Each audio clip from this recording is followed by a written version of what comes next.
사랑하는 여러분, 오늘은 사도신경 강의 14번째 시간으로 사도신경 강의로는 마지막 강의 시간을 갖겠습니다. 우리가 살펴볼 신앙 고백은 단순히 성도의 삶과 관련된 신앙 고백에만 그치지 않습니다. 이 신앙 고백, 죄를 용서받는 것과 몸의 부활과 영생을 믿습니다라는 이 신앙 고백은 어찌 보면 사도신경 전체를 마무리하는, 정리하는, 꼭 또 강조를 하는 신앙 고백이라고 볼 수가 있습니다. 이 신앙 고백은 마치 초대교회의 성도들, 그리고 우리에게 사도신경이라는 원형을 만들어준 이 사도들과 믿음의 선배들이 후세에 존재할 성도들을 향해, 즉 우리들을 향해 세상 끝날까지 이것만큼은 꼭 지키고 살아야 한다라고 당부하는 말씀과도 같습니다. 자, 그렇다면 생각을 해보겠습니다. 오늘 신앙 고백과 관련해서 사도들이 우리에게 권면하는 바, 세상 끝날까지 반드시 지켜야 할 신앙이란 무엇일까요? 이제부터 따라 하시겠습니다. 첫째로, 하나님이 우리의 죄를 용서하신다는 신앙입니다. 사랑하는 여러분, 이 신앙을 하나님의 나라 가는 그날까지, 이 세상에서 살아 숨쉬는 그날까지 꼭 지키시기를 간절히 주의 이름으로 축복합니다. 하나님이 우리의 죄를 용서하신다는 신앙을 우리는 지켜야 합니다. 우리가 오늘 살펴볼 신앙 고백 첫 번째가 무엇입니까? 죄를 용서받는 것과, 즉 하나님이 우리의 죄를 용서하심을 믿습니다 입니다. 자, 그렇다면 우리가 용서받아야 할 죄라는 것이 무엇일까요? 죄란 무엇일까요? 우리가 죄를 생각할 때 일반적으로 다음과 같은 죄들을 생각하곤 합니다. 살인, 사기, 강간, 강도, 거짓말, 음행 등 주로 십계명과 관련된 십계명을 어기는 죄들을 생각하곤 합니다. 또 그렇지 않다면 하나님의 백성으로서 성결하게 살아야 되는데 그렇지 못한 것들, 물론 이런 것들, 이런 죄들도 다 하나님 앞에 용서를 받아야 할 죄입니다. 자, 그런데 우리가 하나님으로부터 반드시 용서받아야 할 죄는 따로 있습니다. 우리의 구원을 이루기 위해서, 우리가 하나님의 백성이 되기 위해서 반드시 용서받아야 할 죄는 따로 있습니다.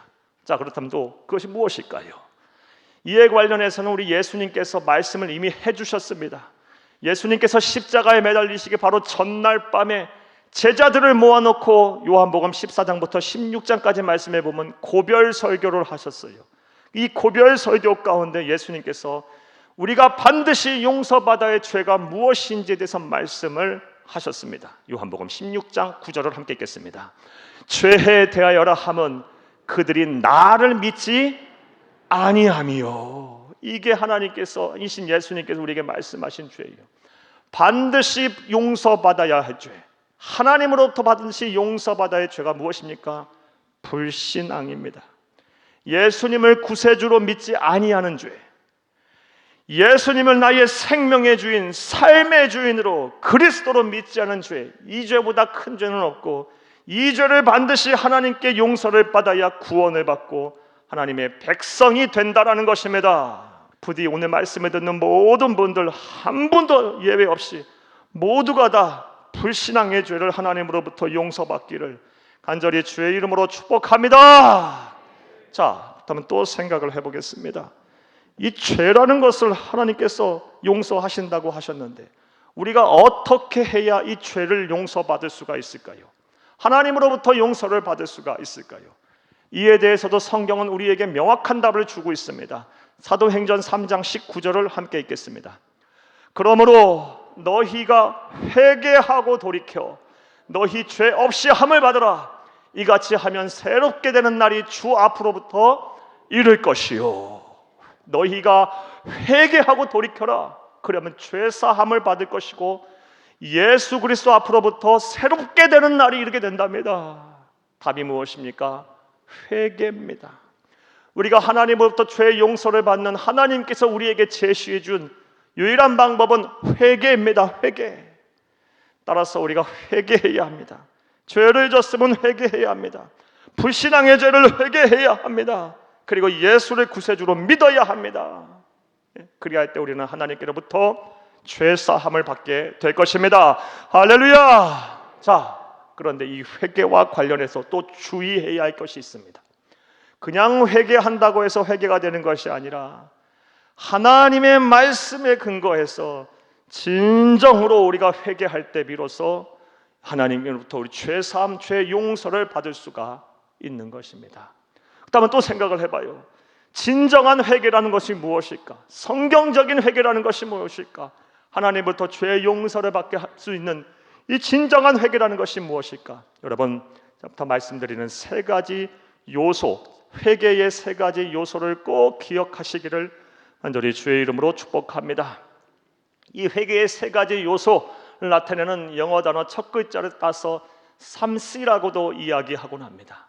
진정한 회개의 첫 번째 요소는 통회입니다. 통회, 영어로 contrition이라고 하는 통회예요. 통회. 이 통회라는 것이 무엇입니까? 나의 죄를 보고 마음 아파하는 것입니다. 내 죄가 이렇게 추악하다니. 이렇게 참담하구나. 나는 내 심령이 이렇게 더럽구나. 나는 용서받지 못할 죄이고 하면서 막 가슴 아파하고 찢고 막 원통해하고 통곡하고 막 참회하고 막 마음 아파하는 것이 바로 통회예요. 사랑하는 여러분, 진정한 회개의 출발은 통회예요. 통회가 있어야 돼요. 사랑하는 여러분, 부디 여러분에게 이 통회가 다 있기를 간절히 바라고, 이미 구원의 확신을 가지신 분들도 여러분 삶의 현장에서 지금 짓고 있는 모든 죄들을 향해서 통회하시기를 간절히 주의 이름으로 축복합니다. 자, 이 통회 다음에 또 있어야 할 진정한 회개의 두 번째 요소는 고백입니다. 고백. 영어로 confession이라고 합니다. 고백이 있어야 돼요. 고백은 크게 두 가지의 고백을 해야 합니다. 내가 죄인이라는 고백, 그리고 내 죄를 씻기실, 내 죄를 해결해 주실, 죄의 문제를 해결하실 분은 예수님밖에 없다. 예수님의 보혈의 공로 아니면 나는 이 문제를 해결할 수 없다. 예수님만이 나의 구세주다라는 이 고백이 있을 때 비로소 진정한 회개가 요건이 성립이 되는 것입니다. 사랑하는 여러분, 진정한 고백이 여러분 가운데 넘쳐나기를 간절히 주의 이름으로 축복합니다. 사랑하는 여러분, 이렇게 통회하여 고백에 이뤘으면 반드시 다음 단계까지 나아가야 합니다. 그것이 무엇이냐? 진정한 회개의 세 번째 요소는 회심입니다. 회심. 영어로 conversion이라고 하는 회심이에요. 이 회심이 있어야 됩니다. 회심이라는 것이 무엇이냐? 이전과는 전혀 다른 삶을 사는 것입니다. 과거에 지었던 모든 죄의 길, 그런 악습들, 나쁜 습관들 다 버려야 돼요. 그리고 변화된 삶을 살아야 합니다. 이런 회심에까지 이를 때 비로소 진정한 회개가 되는 거예요. 그리고 이 진정한 회개를 통해서 하나님은 죄 용서를 하시는 것입니다. 자, 그런데 제가 목사로 살면서 다음과 같은 성도님들을 참 많이 보았습니다. 종종 어떤 성도님들은 이미 회개를 하고 회심까지 이르러 하나님께서 죄 용서를 하시고 구원의 확신을 분명히 주셨음에도 불구하고 죄 용서에 대한 확신, 구원에 대한 확신이 막 흔들리시는 분들이 계세요. 또 반면에 어떤 분들은 진정한 회개도 안 하고서 나는 이미 구원을 받았다고 막 이렇게 구원에 착각하고 죄 용서에 대한 착각 속에 살고 계시는 분들이 계십니다. 사랑하는 여러분, 그렇다면 우리가 회개하고 죄 용서를 받았음을, 우리가 하나님의 백성이 되었음을 어떻게 알 수가 있을까요? 물론 구원의 주권은 하나님께서 갖고 계세요. 그래서 다른 사람을 향해서 저 사람 구원 받았다 못 받았다 함부로 정죄해서는 안 돼요. 하나님이 하시는 일이니까요. 그러나 하나님의 말씀을 통해서 우리가 합리적으로 유추해 보는 거 그렇게 어렵지 않습니다. 자, 하나님의 말씀인 예수님의 말씀, 마태복음 7장 21절 함께 읽겠습니다. 나더러 주여 주여 하는 자마다 다 천국에 들어갈 것이 아니요 다만 하늘에 계신 내 아버지의 뜻대로 행하는 자라야 들어가리라. 아멘. 사랑하는 여러분, 회개하고 죄 용서를 받은 사람, 구원을 받은 사람은 그 사람의 삶의 모습을 보면 압니다. 회개하고 죄 용서를 받은 사람은 하나님의 뜻대로 살아요. 그리고 하나님의 뜻대로 매일 못 살아서 그게 죄인이고 그게 한이에요. 날마다 하나님의 뜻대로 살고 싶으나 아직도 내 안에 있는 죄와 사망의 법을 따르려는 이 옛사람 때문에 늘 영적 싸움에 져서 마음 아파하는 사람이 바로 구원받은 사람이에요. 여러분 어떠세요? 여러분 하나님의 뜻대로 살고 계십니까? 하나님의 뜻대로 살고 싶어서 막 견딜 수가 없지 않으십니까? 하나님의 뜻대로 살고 싶으나 그렇게 살지 못해서 늘 죄인이고 마음 아파하고 계시진 않습니까? 그렇다면 회개하고 죄 용서를 받으신 분들이에요. 구원받으신 분들이에요. 확신을 가지시기를 간절히 주의 이름으로 축복합니다. 그런데 안타깝게도 말씀드린 대로 어떤 분들은 하나님의 뜻대로 살지도 않으면서 과거 어느 시점에 사랑의 하나님께서 내 죄를 용서하시고 나를 구원하셨다고 말을 해요. 그러나 현재 삶의 모습은 하나님의 뜻대로 안 살아요. 자기 말고 하고 싶은 대로 자기 뜻대로 살아요. 그러면서도 아무렇지도 않다고 생각해요. 그런 사람은 구원을 받지 못했음에도, 죄 용서를 받지 못했음에도 구원받았다고 죄 용서를 받았다고 착각하는 사람의 확률이 높습니다. 사랑하는 여러분, 부디 진정한 회개를 통해서 하나님으로부터 죄 용서를 다 받고 한 분도 예외 없이 구원에 이르기를, 하나님의 백성이 되기를 간절히 주의 이름으로 축복합니다. 그리고 하나님의 뜻대로 더 몸부림치며 사세요.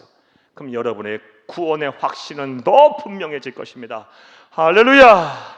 자, 또 사도들이 우리에게 권면하는 바, 세상 끝날까지 우리가 지켜야 할 두 번째 신앙은 무엇일까요? 따라 하시겠습니다. 둘째로, 예수님이 재림하실 때 우리의 몸이 부활하여 예수님처럼 될 것이라는 신앙입니다. 이거 좀 더 구체적으로 여러분에게 말씀드리면 다음과 같습니다.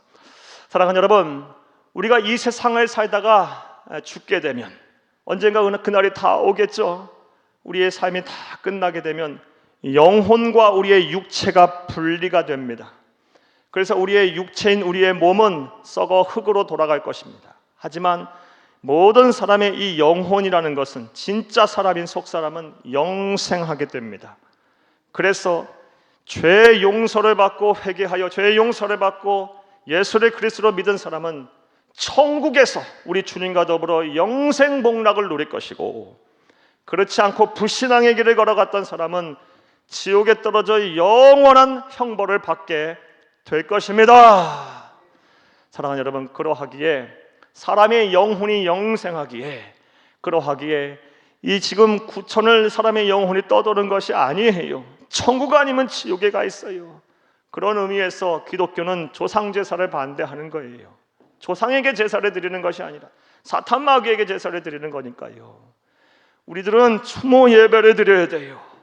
먼저 간 조상들의 신앙을 본받고, 그리고 현재 살아계시는 부모님에게 잘하도록 하나님 앞에 기도하며 예배를 드려야 되고, 또 후세에 우리 자손들이 하나님을 잘 섬기고 우위에 있게 지내고 화목한 가정, 하나님의 뜻을 이루는 가정이 되도록 하나님 앞에 기도하고 예배하고 찬송하고 나아가는 이 추모 예배를 드려야 하는 것이 옳은 것입니다.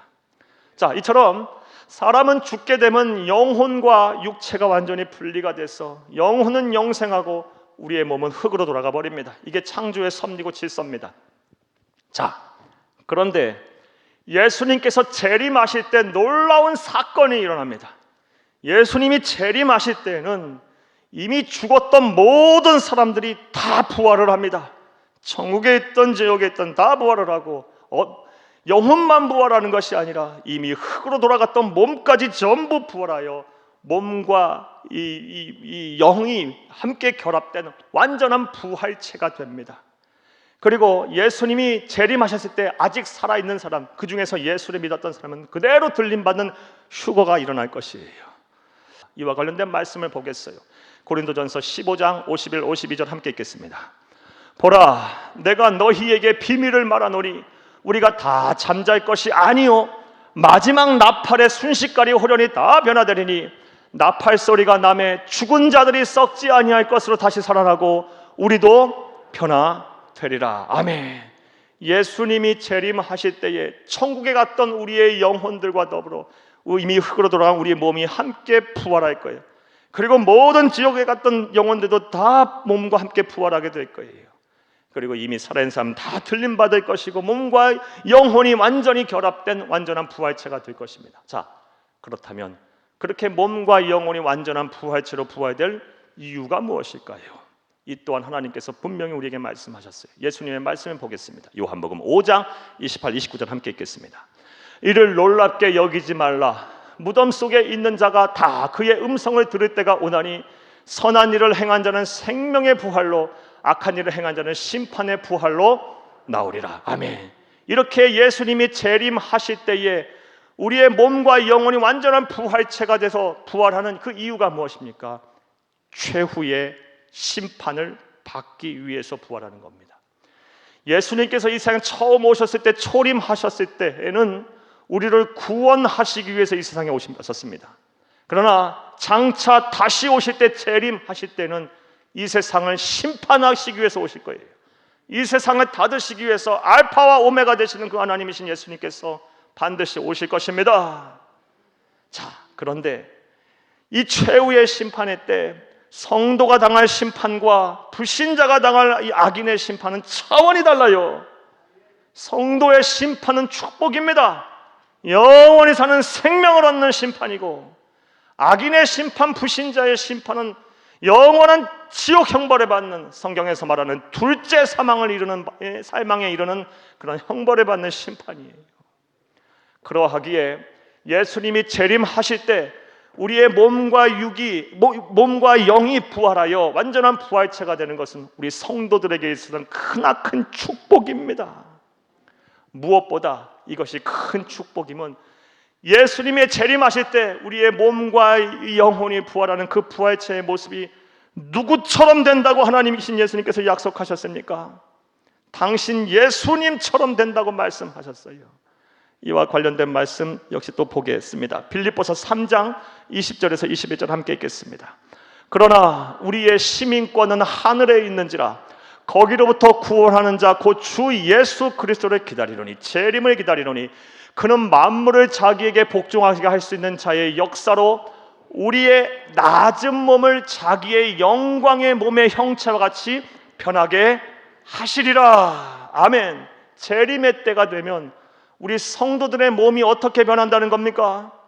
예수님처럼 된다라는 거예요. 예수님처럼 영광을 받고 예수님처럼 존귀한 자가 된다는 거예요. 이것을 가리켜 요한계시록 22장 5절에서는 세세토록 왕노릇하리라 라고 표현을 하고 있어요.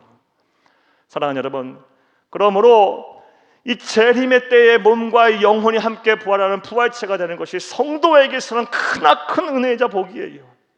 또 이런 이들을 생각하게 되면 예수를 믿는다는 것은 기가 막힌 은혜인 거예요. 나아가 이 복음을 몰라서 아직도 이 허망한 인생을 살다가 영원한 사망을 향해 달려가고 있는 수많은 사람들에게 복음을 전하셔야 돼요. 얼마나 안타깝고 얼마나 애석하고 얼마나 마음 아픈 일입니까?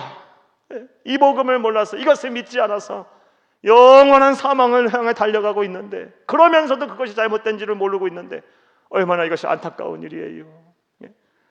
사랑하는 여러분, 복음을 전하세요. 때를 얻든지 못 얻든지 복음을 전하라 그랬어요. 영혼 구원에 최선을 다하는 여러분 다 되시기를 간절히 주의 이름으로 축복합니다.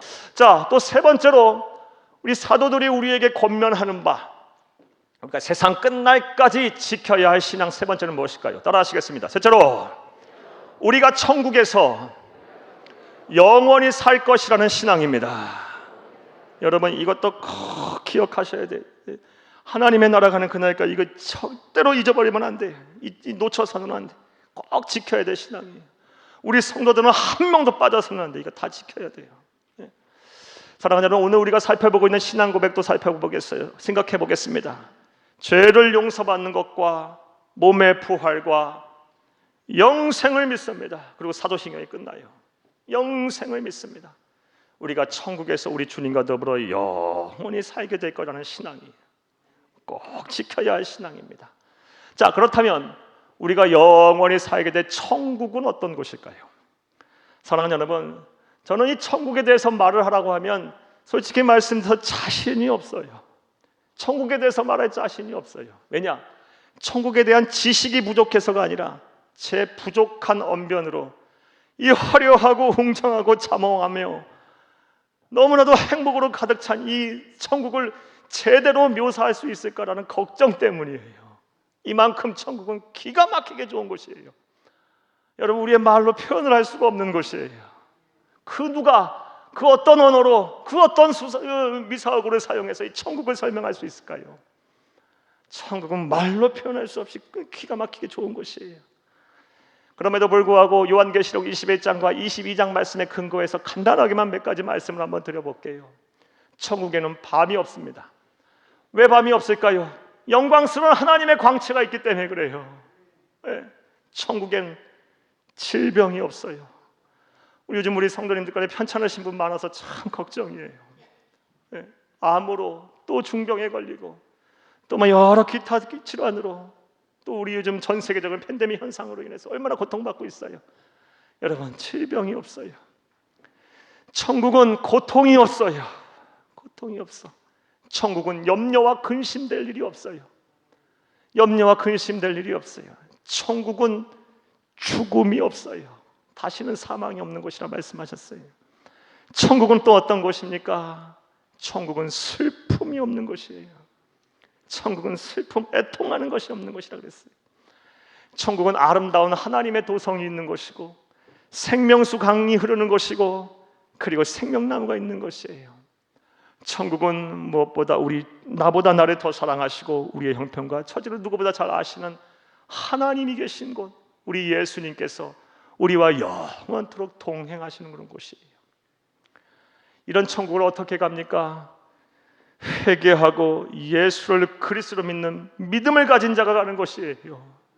여러분, 우리가 부족하다 할지라도, 우리의 행실이 참 부족하다 할지라도, 어디 하나 들어봐도 어디 자랑할 만한 것이 없다 할지라도, 사랑하는 여러분, 지금 처음 예수를 믿었다 할지라도 나는 죄인입니다. 내 죄를 해결하실 분, 죄의 문제를 해결하실 분은 예수님밖에 없습니다.